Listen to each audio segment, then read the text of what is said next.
दोस्तों, आज हम बात करेंगे वाइकिंग्स की एक ऐसी अनसुनी दास्तान के बारे में जिसे इतिहास से जानबूझकर मिटा दिया गया है।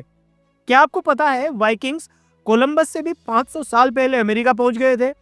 तो फिर सवाल ये उठता है कि अगर वाइकिंग्स सच में कोलंबस से 500 साल पहले अमेरिका पहुंचे थे, तो फिर आज उनका कोई नामो निशान क्यों नहीं मिलता है?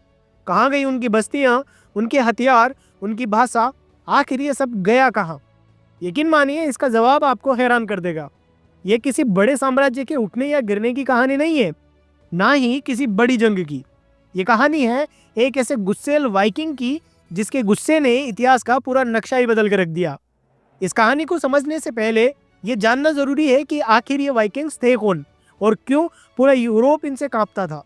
देखिए, वाइकिंग्स कोई एक देश या एक कौम नहीं थी। ये लोग स्कैंडिनेविया के अलग अलग इलाकों, मतलब आज के डेनमार्क, नॉर्वे, स्वीडन से आने वाले समुद्री लुटेरे और योद्धा थे और समुद्र पर इनका राज चलता था। तो फिर सवाल यह है कि आखिर ये इतने बदनाम क्यों थे? वजह थी इनके लड़ने का तरीका। ये यूरोपीय सेनाओं की तरह आमने सामने की लड़ाई नहीं करते थे। इनका तो एक ही रूल था, हिट एंड रन।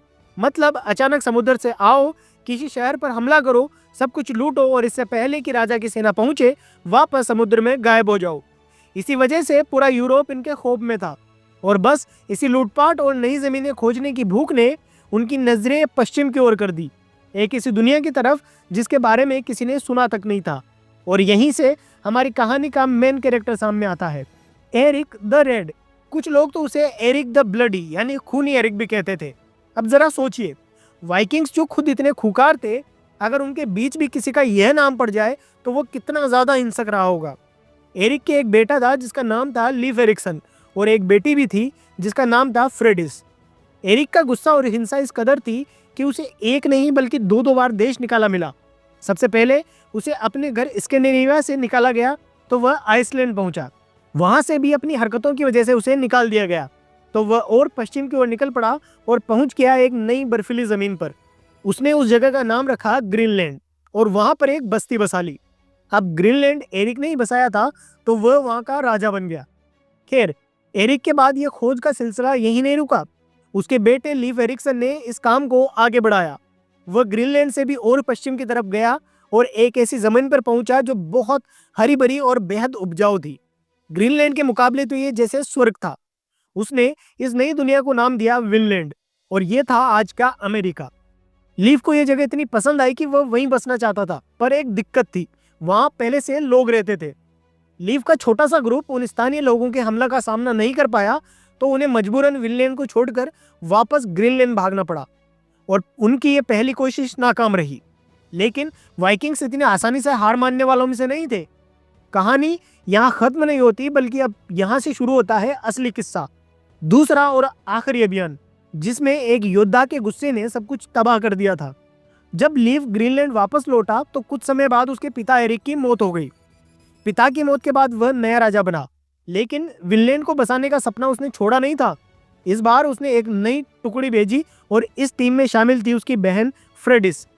ऐसा कहते हैं, गुस्से और हिंसा में फ्रेडिस बिल्कुल अपने बाप एरिक द रेड पर गई थी।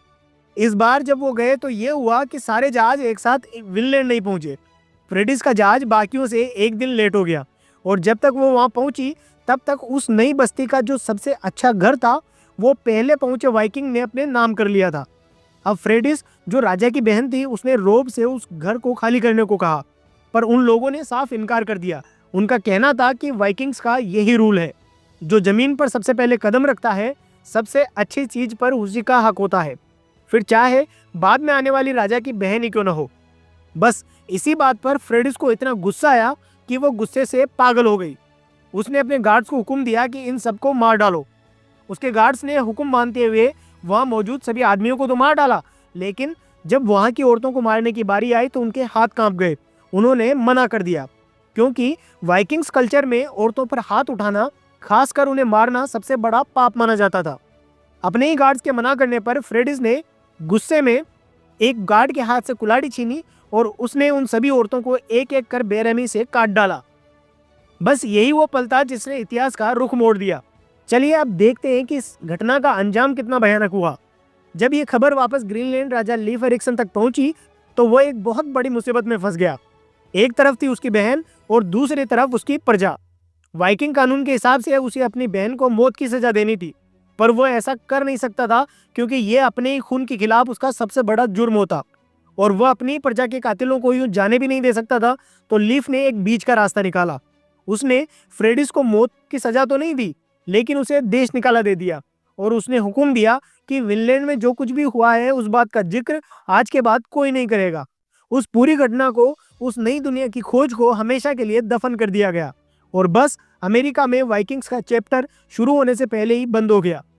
यहाँ एक दिलचस्प बात और है कि वाइकिंग्स की जो पुरानी कहानियां हैं उनमें फ्रेडिस की एक नहीं बल्कि दो तस्वीरें मिलती है।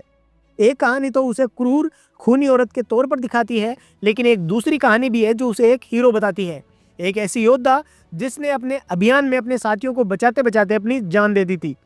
खैर, कहानी चाहे जो भी हो, नतीजा एक ही था।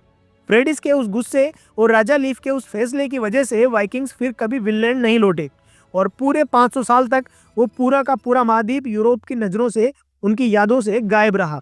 तो देखा आपने कैसे एक औरत के गुस्से ने वाइकिंग्स को अमेरिका से हमेशा हमेशा के लिए दूर कर दिया और वो ज़मीन अगले 500 साल तक इंतज़ार करती रही किसी और के आने का। और फिर 500 साल बाद कोलंबस अमेरिका पहुंचा और अमेरिका की खोज का सारा श्रेय उसे मिल गया।